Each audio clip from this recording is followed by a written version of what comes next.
Hey guys, welcome back to a brand new video here on the channel. Welcome to another collectible score video. Just guess you could call it that. I guess you could also call this one a bootleg collectible. So before we get to any of that, I want to talk about Gremlins 1 and 2, but most notably Gremlins 2, the new batch. Now, this is a very unpopular opinion. I actually like Gremlins 2 better than Gremlins 1. Not to take anything away of the awesomeness that is Gremlins 1. Joe Dante did Gremlins 1 and 2. I still think they are both great creature features, but to me, I love how meta, how fucking bombastic, and how stupid Gremlins Part 2 is. Given the fact that Warner Brothers came back to Joe Dante after the success of Gremlins 1 and said, we want you to do another one. He said, nah, and Warner Brothers are like, you can do whatever you want. And he goes, fuck it. Let's be self-aware, let's get meta, and let's just get so wacky and stupid. With Warner Brother chest tattoos, Batman emblems when a gremlin bat flies through the wall. We've got a parody of the Phantom of the Opera. We have a gremlin that talks with the Brain Gremlin, voiced by Tony Randall. And whilst all taking place in a skyscraper in New York, run by Daniel Clamp. And again, it has so many beautiful and wacky elements in it. But what I love mostly are the creatures. The creature designs of the Gremlins, the Mogwais by Rick Baker. Rick Baker took over for Gremlins 2 to do the effects, the puppets, and it definitely is an upgrade. And not to take away from the beautiful puppets from Gremlin 1, they were limited with a smaller budget in Gremlins 1, and what they started was incredible, and Rick Baker took over and then went above and beyond.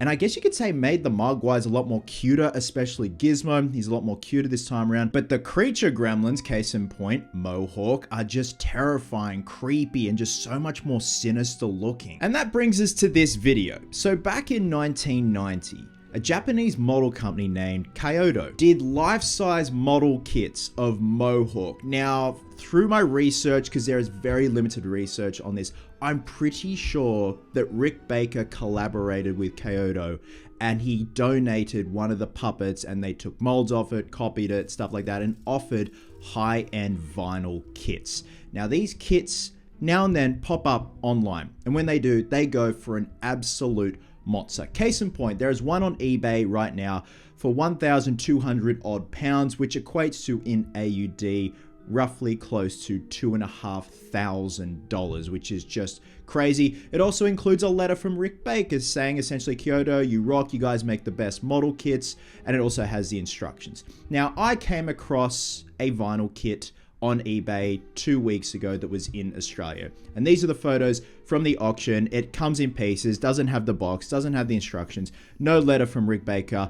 All it had was the reference photo of what it should look like when it's completed. So I snagged it for a couple of $100 and it arrived. So this video is going to be showcasing the piece. I have temporarily stuck it together with little dabs of hot glue from a hot glue gun, because in the coming weeks, I want to finish this, paint it, and that will be on the Cosplay Chris YouTube channel. I want to challenge myself and paint it all by hand without the use of an airbrush, or do the base coat in an airbrush, but do all the dots, the markings and everything by hand. Now, given the fact that this doesn't come with a box or anything, and it's a very different color vinyl to the original model kits, it's pretty safe to say that this is indeed a bootleg version. And the bootleg versions have been doing the rounds for years, and I'd always see them pop up on eBay, starting at like 60 bucks, going up to a couple of $100. And in my opinion, it's a very gray area, but at the same time, this is the closest I'm ever going to get to owning one of these, because quite frankly, spending $2,500 to $3,000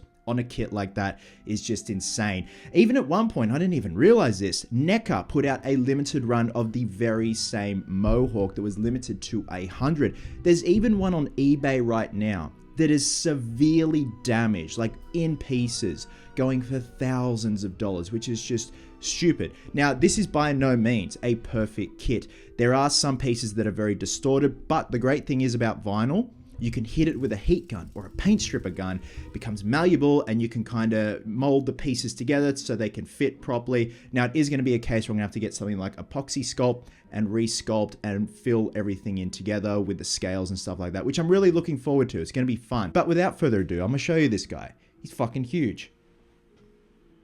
Oh, come on, big fella. Oh. So much so, he doesn't even fit in the frame properly. Stand by.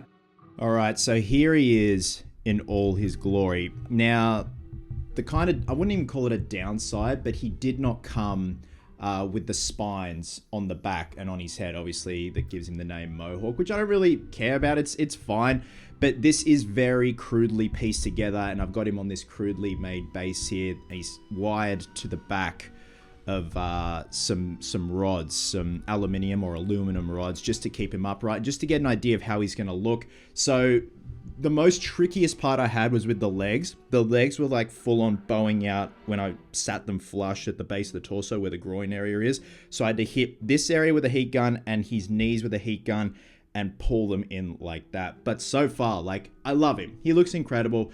Given the fact that it is a very crude bootleg, there is potential here. There is a lot of work to be done. Obviously, like I said, we've got to use the epoxy sculpt for all the joints here, marry everything up and make everything look like one solid piece. So I probably will be foam filling him too with a very rigid foam, and you work your way up. You know, you kind of start at the bottom and then work your way up with the foam till you get to the head until he's one solid piece, and then we can prime him and paint him. So this is essentially just like the introduction video to show this guy off, and then the main video is going to be on the Cosplay Chris channel with a tutorial on painting him. And again, trying to paint him by hand, but he is so cool, he's so badass, and he's huge as well. And I've just wanted one for the longest time. And again, this is the closest I'm going to get to owning one, because the original kits are just going for absolute thousands, which is insane, but at the same time very cool given the fact that it comes from one of the original puppets from Gremlins 2, the new batch that Rick Baker did the effects for. I mean, it's Rick Baker, man. He's an absolute legend and a half. And there you have it, guys. So in the coming weeks, I'm going to get started on this guy. I got to order some epoxy sculpt and obviously get as much reference as possible of Mohawk and all his markings and stuff like that. And also want to try and do the eyes by hand. So it's going to be a bit tricky. I'm not really good with eyes, but I'm really keen to get cracking on this and just make it the ultimate Gremlins display. Because again, wanted one for the longest time. I'm still on the lookout for the Medicom Gizmo from Gremlins 2, which go for like 1,000 AUD. But now and then you'll see one pop up on eBay for a pretty decent price. It's under $1,000. Again, when it comes to the look of Gizmo, I prefer Gremlins 2. I just think he looks a lot more cuter and kind of just fully formed, if that makes sense. So guys, with that being said, drop a comment below and let me know who is your favorite Gremlin. I actually have a very soft spot for Daffy. He's just fucking insane. But also the brain Gremlin. Civilized, you know, civilized, right. I love that scene in Gremlins 2 where he's on the talk show and the other little gremlin comes up and he's like, TV, TV, TV, TV. Look at this fellow here. Like, take this young chap right here. Civilized, yeah, civilized. Love you guts, and I'll catch you in the next one.